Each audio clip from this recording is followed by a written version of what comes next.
Alright, what's good everybody? In this video, I'm going to be showing you how to create a good underpinning so you can create realistic looking portraits and create handsome looking people just like this one right here. And you can create everything over here. You need an underpinning to make this, you need an underpinning to create all of these. And I'm going to show you why it is so important and why it's something that you shouldn't look over if you want to get really good at painting. Now, you've probably heard people say underpainting this, underpainting that, you need to create underpainting. But as a beginner, you don't really know where to start. And that's personally how I was feeling too. I didn't really know why people created underpinnings. What was that for? Why don't you just like trace with pencil or this?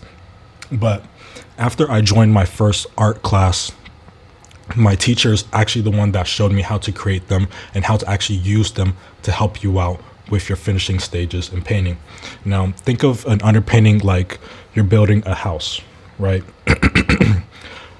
Technically, you can build a house without the wooden frame. You could just start off by laying the bricks, just lay the bricks all the way up till you get to the roof of the house. Now, that's not the good method to make a house. You already know that when you make this house, it's going to topple over, or you're going to have problems with creating things straight, or the house is going to be slanted.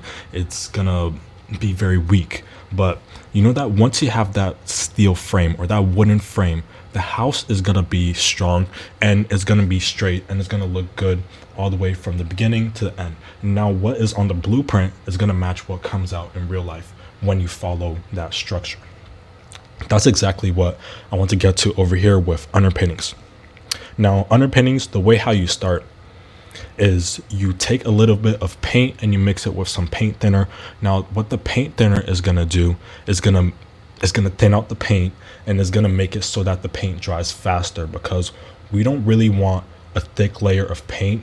We just want this to be like a light sketch that we just use for our guidelines. It's not supposed to map out the whole entire picture. It's just guiding us in the right direction so that all of our proportions are good, and so we already know how we want to go about the picture. Because looking at a picture just from the beginning and having a blank canvas is a little bit scary, and you don't really know where to start or what to do. So now, after you mix the paint with the paint thinner, you're going to take a small brush. This is the one that I use right here. It's a small tip brush, and I like to use the small tip brush because it helps you get small little lines like this one right here. Get small little details all around the nose and all that, which is going to be harder for you to do if you use a large brush. So now, what do you do to even start underpainting? How do I create all of this that you had right here? Because this right here is a lot.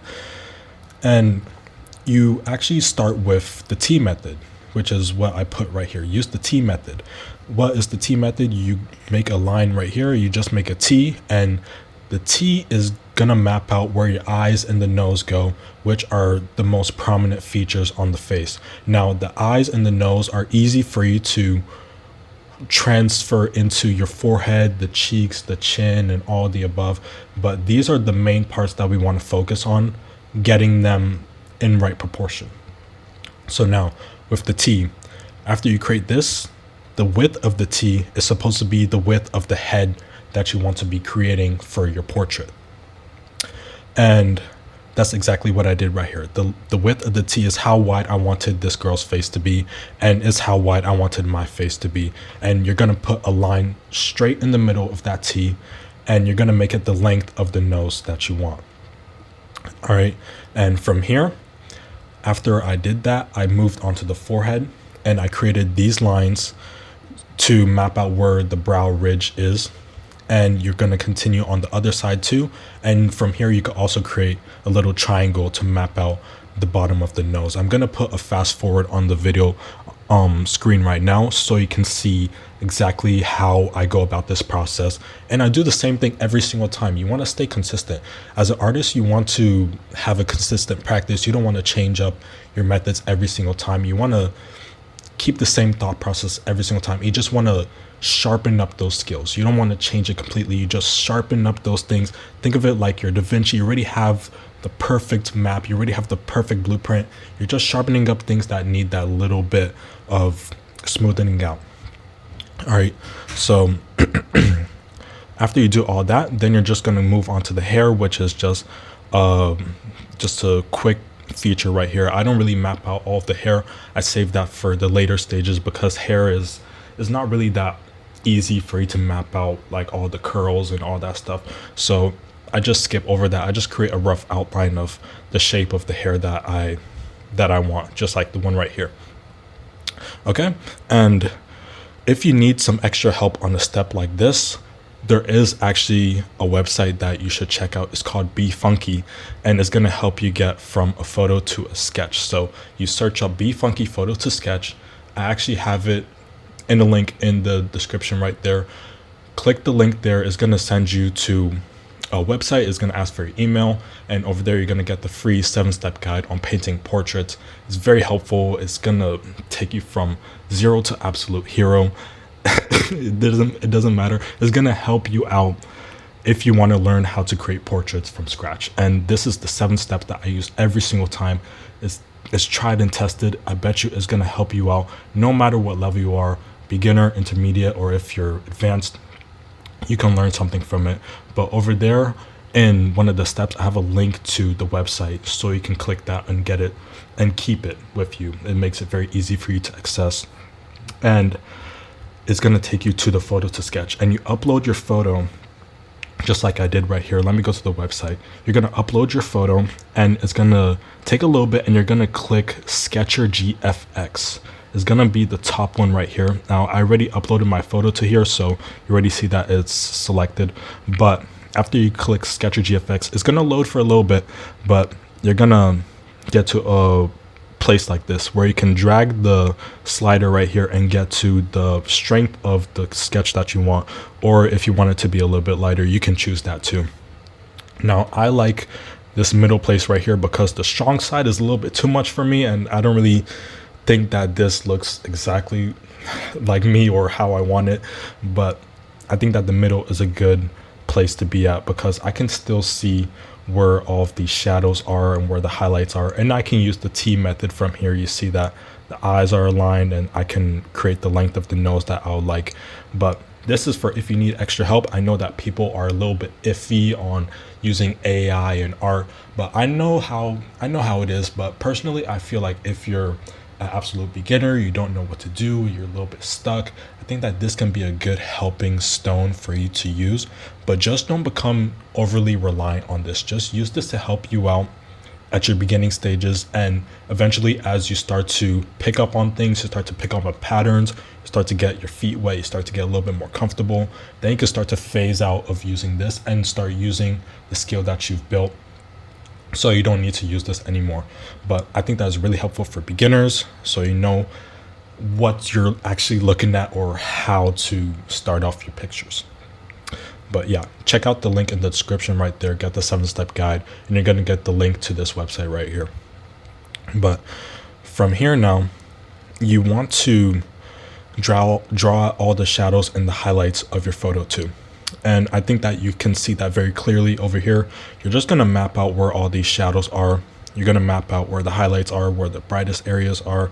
And this is good for getting your proportions or just mapping out how you plan on executing the picture all the way to the finish. And you could skip this step technically, but I think that is very helpful if you actually do map it out, so you know like how you're going to start that. Oh, here's step 1, here's step 2, step 3, because that's what I like to do. I like to map out every single step that I'm going to be going about when I create my underpinnings. And for example, let me show you right here with this photo, the one that I made of me, and here's the finished product.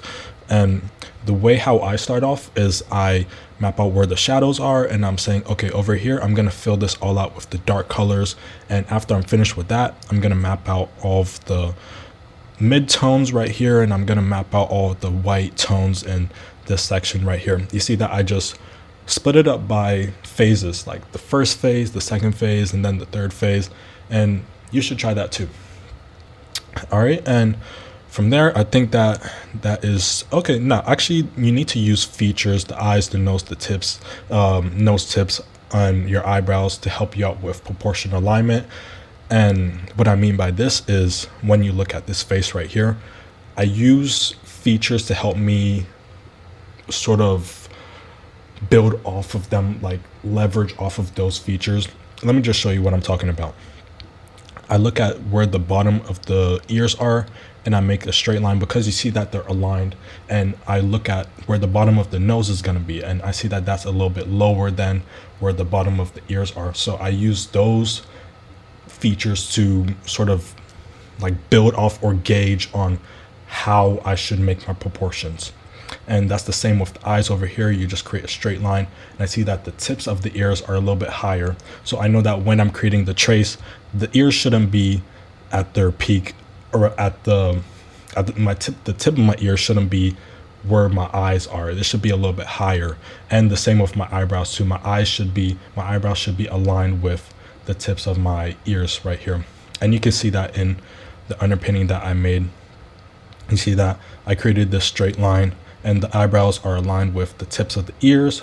The nose is a little bit lower than the ears right here, and the bottom of the ears is a little bit higher than the nose. So just use those features to help you out. It's very minimal, but it's going to make a huge difference because you need to focus on the little things as well. You need to focus on the small details in order to get perfect looking portraits. And I want you to get good. Come on, you want to be the best person that you can be and get to portraits looking like this. Like, trust me, you can get to this. It's actually not as hard as you think it is.